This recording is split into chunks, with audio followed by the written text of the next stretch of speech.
મારું નામ મુકેશભાઈ મણીલાલા નાવડિયા, જૂના ડીસા, તાલુકો ડીસા.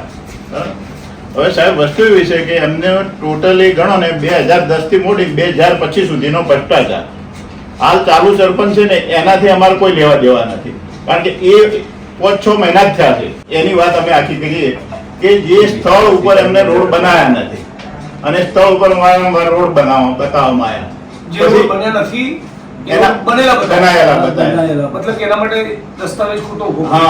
પછી જે સ્થળ ઉપર મંજૂર થયું કામ ઈ સ્થળ ઉપર કામ ના કર્યું અને એમને બીજા સ્થળ ઉપર કામ કર્યું. કે ધારો કે દલિત વિસ્તારમાં કામ લગભગ 15 થી 20 લાખ રૂપિયાનું કામ દલિત વિસ્તારોમાં એમને પેલા પેવર બ્લોક નું હતું, એ એમને ત્યાં બંધ રાખીને સ્થળ બદલીને બીજે કર્યું.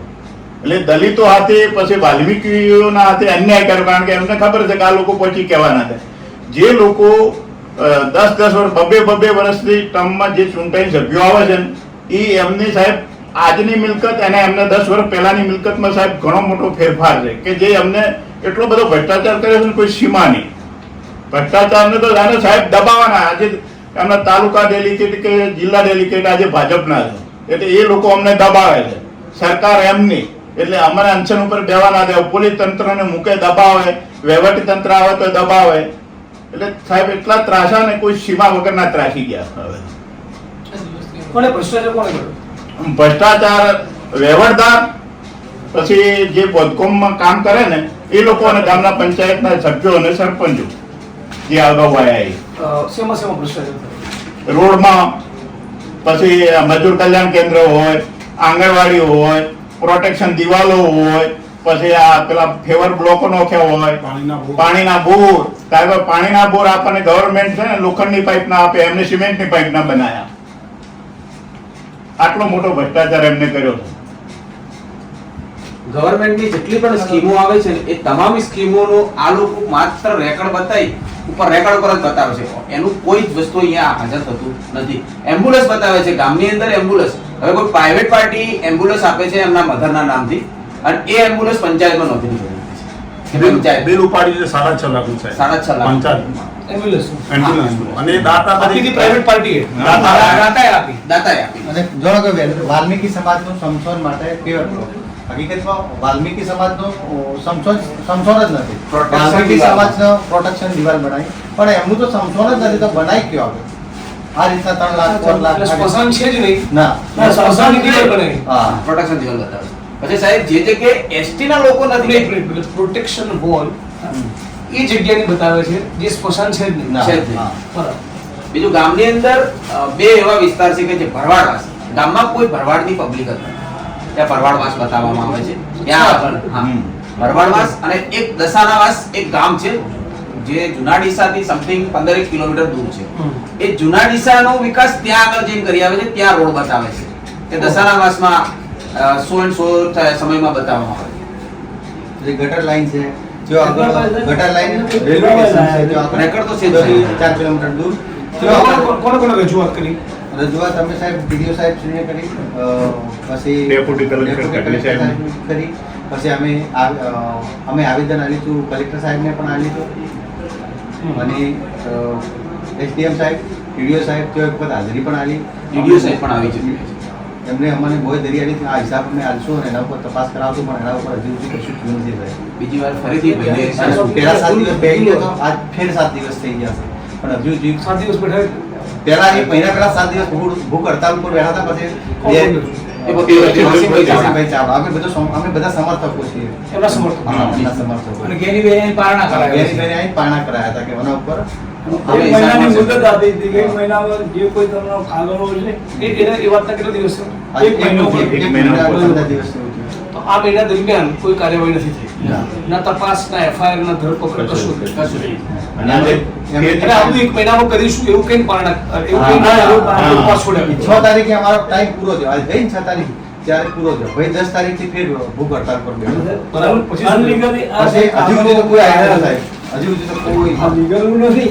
પણ આ ભાઈએ અનલીગલી જે ભ્રષ્ટાચાર થયો છે એમના અમુક લાયા છે, બતાવ્યું આ જગ્યાએ સાહેબને બતાવ શું છે આ જે રેકર્ડ છે ને, આ જે ફોર્મ કર્યું એ લોકોએ તેના છે કે ફોર્મ બતાવ્યું છે. એમને બતાવ્યું કે ઓડિટર સાહેબે પણ લખ્યું છે કે આ 2 લાખ રૂપિયા 2 લાખ કે 4 લાખ કે 10 લાખ આ શંકાસ્પદ લાગે છે આ રીતે એવું ઓડિટરે એવું માં ઓડિટર લખેલું પણ ઓડિટ થયું બતાવે હતું. છે કે જે ઓડિટે જે કામ થયું નથી એનું શંકાસ્પદ છે. ઓડિટે પણ કીધું છે કે આ શંકાના દાયરામાં એમ. બરાબર. કે આનું સીસી નથી ઓડિટ કોણે કરેલું છે? ઓડિટ રિપોર્ટો બધા છે. હા તો એમને ત્યાંથી ઓડિટ થયેલું છે આ તો સાહેબ એમને એમ લાવ્યું છે હા અમે ડાયરેક્ટ કીધું છે કેટલો રિપોર્ટ છે? શું છે? આ ઓડિટ રિપોર્ટ જિલ્લા ઓડિટ અચ્છા.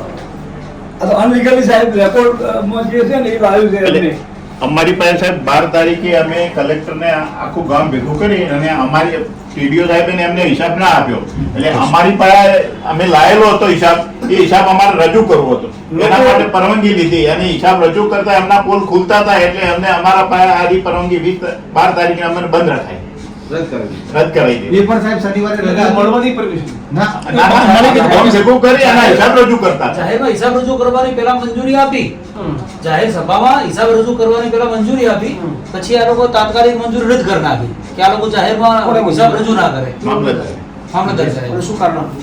એ કે પંચાયતે જે એનઓસી આપી હતી ને સભા માટેની એ પંચાયતે રદ કરી દીધી છે એટલે અમે પરવાનગી નહીં એવું એ પંચાયત અને પંચાયત વિરુદ્ધ જ છે સર છે પંચાયત વિરુદ્ધ એટલે પંચાયત તો એનઓસી રદ કરે ને એટલે મામલતદારે પહેલા પરમિશન આપી મળી ગઈ હતી પરમિશન પોલીસે પોઝિટિવ અહેવાલ પણ આપ્યો હતો પણ એના પછી એ લોકો એવું બહાનું કર્યું મામલતદાર કચેરીએ કે પંચાયતે એનઓસી રદ કરી દીધી છે એટલે અમે હવે પરવાનગી આપી શકીએ નહીં આ સભાની. અને હાલ આપણે શું છે ત્યાં સરપંચ આપણે ભાઈ કુનડિયા કરી છે અમરતભાઈ એ જિલ્લા પંચાયતના ડેલિગેટ છે ને એમનો ડાબો ને જમણો હાથ છે એટલે એમના કહેવામાં હેડે એટલે એમને કહેવાથી અમારી રદ થઈ. સરપંચ સાહેબ જે અત્યારના છે ને ભોળો માણસ છે ને એ એકદમ ઉપર સીધો માણસ એમના છે. ઉપર જે બેઠા છે ને એ જ પંચાયત ચલાવે છે ને સતત 25 વર્ષથી છે. 20-25 વર્ષથી ચલાવે છે પણ કૌભાંડ 15 વર્ષમાં બહુ થયા છે સાહેબ. કાલ્પનિક નામોથી વિસ્તારો બનાવીને ત્યાં ગ્રાન્ટો લઈ લેવી ત્યાં પેવરના કામ બતાવવા વોલ બતાવવી પાણીના બોર પ્રાઇવેટ સોસાયટીઓમાં આવા બધા ઘણા આક્ષેપો છે અને હિસાબ જો રજૂ કરે ને લોકો તો બહુ જ મોટો કૌભાંડ નીકળે એમ છે એમાં. કારણ કે આખું ગામ આ બાબતમાં જાણે છે અને અમે બધા સર્વ ધર્મ બધા ભેગા થઈને જ આવ્યા છીએ કોઈ ચોક્કસ વ્યક્તિને ટાર્ગેટ નથી કરી રહ્યા કોઈ ચોક્કસ વ્યક્તિને આક્ષેપ નથી કરી રહ્યા પણ આટલું મોટું ગામ સર ગામનો ભ્રષ્ટાચાર છે. બનાસકાંઠાનું સૌથી મોટું ગામ છે બાકી લેવલે કોઈ નહીં. વસ્તીમાં અને એજ્યુકેશનમાં પણ એ છે છતાં બી દીવા તળે અંધારું છે સર કારણ કે સતત એક સત્તાનું એકત્રીકરણ થયેલું છે અને સતત એ લોકો 15 વર્ષથી ડાયરેક્ટ ઇનડાયરેક્ટલી રાજ કરી રહ્યા છે એટલે આક્ષેપ તો સીધા સત્તાધીશો ઉપર ને પંચાયતના વહીવટદારો ઉપર જ છે તલાટી થઈ ગયા વહીવટદાર થઈ ગયા સતત 15 વર્ષથી આ ચાલે છે સાહેબ જૂના ડીસા ગામ કહેવાય. જૂના ડીસા ગામ છે.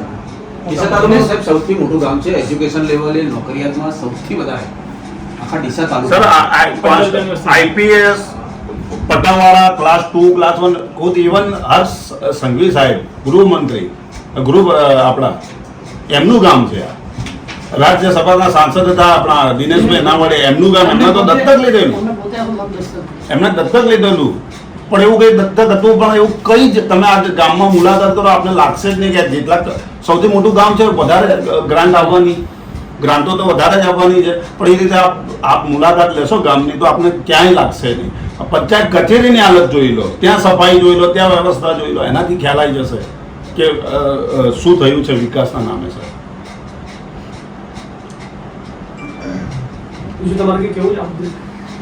બસ સાહેબ આપ શ્રી વખત મુલાકાત લ્યો અને અને ગામના લોકોને ઘણાને એવી માગણી છે કે હવે એક વખત જિજ્ઞેશભાઈને બોલાવે તો એનો કોક ઉકેલ આવે ને કે આ આપણે દોયા મૂળા ગોળ છીએ. તમારી અસર કોઈ નથી દિનેશભાઈ ખુદે ભ્રષ્ટાચાર એમની ગ્રાન્ટનો ભ્ષ્ટાચાર એમને ખુદે કબૂલ હતો. દિનેશભાઈ મારા મામાના છોકરા છે પણ એમને ખુદે કબૂલ હતો કે મારો રોડ સારો બન્યો નથી પોતે પછી એના ઉપર ડોમર લાઈન જોઈને કપચી ફિટ કરી એ રોડ પડ્યો છે. આપ સાહેબ દિનેશભાઈને પૂછવું તો પૂછી દો કે તમારી આ ગ્રાન્ટ બધા ભ્રષ્ટાચારનો મુખ્ય સૂત્રધાર કોણ છે? કોન્ટ્રાક્ટરો કોન્ટ્રાક્ટર 3 થી 4 વ્યક્તિ છે આમાં એક- જે સતત પંચાયતનું કહેવાય ને Control ટોટલી પંચાયત એમના Control કરે બાકી છે. હોય એ રીતના એ વહીવટદાર તરીકે બને છે સરપંચ કોઈ પણ ઈવન આવે એમનું દોરી મેન સંચાર મેન સૂત્રધારમાં એક આવે છે અમારે ફારૂકભાઈ ધોણી હા. એ બરાબર? સંચાર એમ. બીજામાં એક મોહસિનભાઈ મોહન સિંધી. ત્રીજા નંબરમાં કોન્ટ્રાક્ટર મુકેશભાઈ ત્રિવેદી, એક રહેમતુલ્લા અને એક હસમુખભાઈ મોદી અને એક મહેન્દ્રભાઈ અનાવાડિયા. મહેન્દ્રભાઈ તો સાહેબ આજના ટાઈમમાં એવું છે ને કે જે સ્ટેટ હતો ને સ્ટેટ એ બધી ગામમાં કોઈ પણ આવે ને તો સ્લોટ મારવી પડે ને. આ જૂના દિશાની હાલત એવી છે સાહેબ, કોઈ પણ અધિકારી આવે ને દવાખાના, પોસ્ટમાં, પોલીસમાં, ગમે એ ગ્રામ સેવક આવે કે ગમે એ આવે, દિનેશભાઈ અનાવાડિયાનો એને ચમચો ના મળે ને, કહેવામાં. એ મુકેશને ભાઈ મહેન્દ્રને ન મળે ને, અને એને ન મળે તો સાહેબ એને ટકવા નથી દેતો આમાં. ગામમાં ટકવા ના દે, આ તે ગમે એમ કરીને એની બદલી કરાવે. એ માણસ ટકવા નથી દેતો. સારા તલાટીઓનો આજની બદલી તારીખે સાહેબ કોઈ ગામમાં તલાટી કે પોલીસ વાળો કોઈ રહેવા તૈયાર નથી, કોઈ નોકરી કરવા તૈયાર નથી. આજની તારીખે સરકારી કર્મચારીઓની આવી હાલત છે સાહેબ. બેંકનો કર્મચારી હોય તો એને ટકવા જ ના દે. કોઈ પણ સારા માણસને ટકવા નથી દેતો. અને તમારે આપ સાહેબને તપાસ કરવી હોય ને તો સાહેબ કરાવજો, તમને ખબર પડશે કે આ વાત સાચી છે કે મારી ખોટી છે. અને હું એની હાજરી નહીં હોય તમારે હોમે બેઠો મૂકવું, આ નહીં ટકવા દેતો કોઈ નહીં.